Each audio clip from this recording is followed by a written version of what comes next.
Okay ka lang ba? Pasensya talaga sa kanila Ano ba pangalan mo? Bibi nga pala. Tsaka okay lang yun kasi sanay naman na ako. Robby, may sugat ka ba?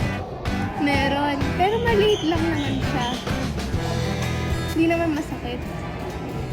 Ito pala Band-Aid.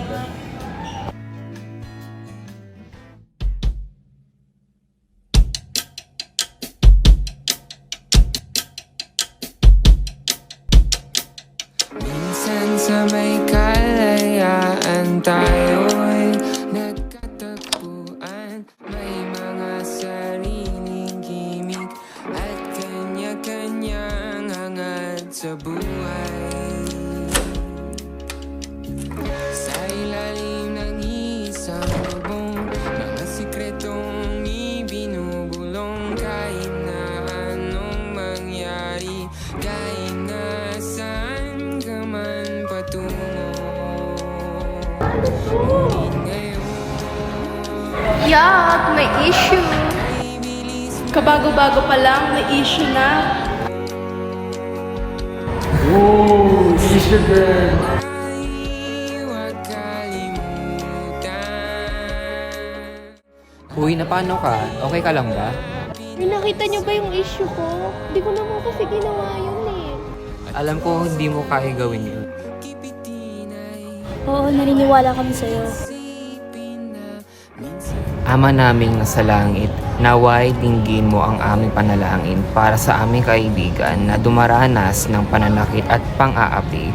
Iyong gabayan at palakasin ang kanyang loob sa gitna ng kanyang paghihirap. Bigyan mo siya ng tapang na humingi ng tulong at lakas na harapin ang mga taong nananakit sa kanya. Iyong buksan ang mga mata ng mga taong nananakit sa kanya upang makita nila ang kasamaan ng kanilang mga ginagawa at ang sakit na dinaranas ng aming kaibigan. Bigyan mo sila ng puso na punang awa at pag-unawa. Naway maibalik ang kayapaan at kaligtasan sa buhay ng aming kaibigan. Protektahan mo siya mula sa anumang karahasan at pananakit. Gabayan mo ang mga taong makakatulong sa kanya upang maibsan ang kanyang pagdurusa. Salamat po sa inyong awa at pag-ibig. Amen.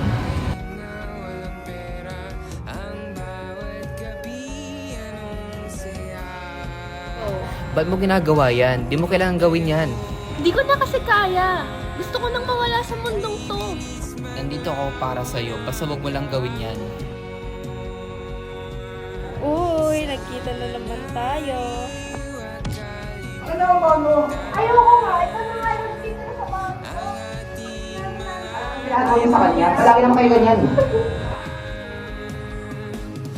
Uy, nandito ako para sa'yo Salamat ha.